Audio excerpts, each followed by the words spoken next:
Mr. President, I joined the commemoration of the 70th anniversary of the signature of the European Convention on Human Rights, a cornerstone treaty in protecting rights and freedoms of hundreds of millions of Europeans. We share the vision of the Council of Europe that the Convention shall cover all Europeans, notwithstanding the status of the territory they live in. Sadly, it is not the case. In late September, Azerbaijan launched a large-scale aggression against Nagorno-Karabakh with the direct involvement of Turkey and foreign terrorist fighters, resorting to violations of the international humanitarian law aimed at annihilating the indigenous people of Artsakh. The deployment by Turkey of terrorist fighters to Azerbaijan is in violation of at least 3 Council of Europe treaties to which both states are parties. Tens of thousands have now been displaced. Children, women, elderly, people with disabilities, their houses, infrastructure, religious sites destroyed. The ill treatment and execution of prisoners of war by Azerbaijani armed forces and its terrorist allies constitute serious war crimes.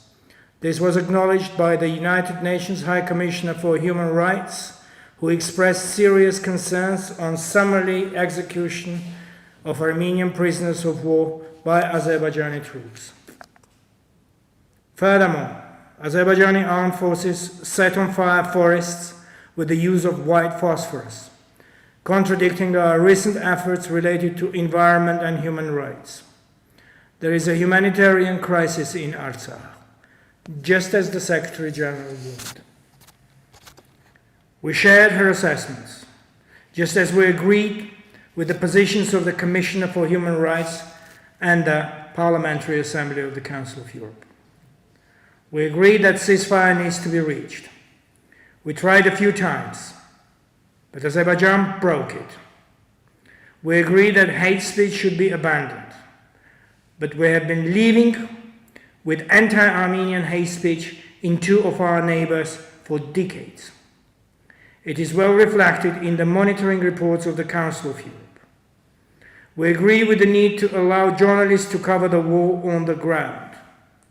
We have accredited hundreds of journalists, international journalists who went and saw the destruction, the humanitarian catastrophe.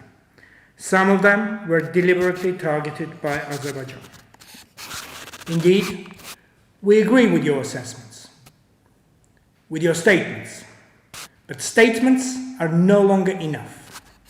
The Council of Europe must show determination and protect the right to life of ordinary citizens of Nagorno-Karabakh, as demanded by the European Court upon Armenia's request. Measures must be imposed on Turkey so that it refrains from actions contributing to breaches of convention rights of civilians in Artsakh, as again was indicated by the European Court. Turkey's destabilizing role in the Eastern Mediterranean, in North Africa, in the Middle East, and now in the South Caucasus should be addressed. I urge to take necessary measures to enable unhindered access to conflict zones. I urge the Committee of Ministers to take bold steps and be worthy of the legacy of the founding fathers of the Council of Europe. The legacy of peace and prosperity, of greater unity in Europe. But the inability to express a position on an ongoing war or even acknowledging the sanitary needs of people living in conflict zones testifies to its deep crisis. The committee must take actions or it is doomed to be obsolete. Like Armenia, Azerbaijan undertook a commitment to resolve Nagorno-Karabakh conflict by peaceful means while acceding to the Council of Europe. Azerbaijan is now in breach of this commitment and openly admits that it intends to solve the conflict by force.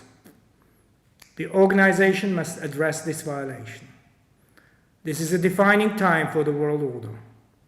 Multilateralism was invented to achieve global peace. Today, multilateralism is in crisis. Its future depends on greater unity of each individual state, and that is the aim of the Council of Europe. We all have our share of responsibility to this end, and we must act soon. The opposite is a crisis, a moral crisis and a crisis of values for the Council of Europe. Thank you.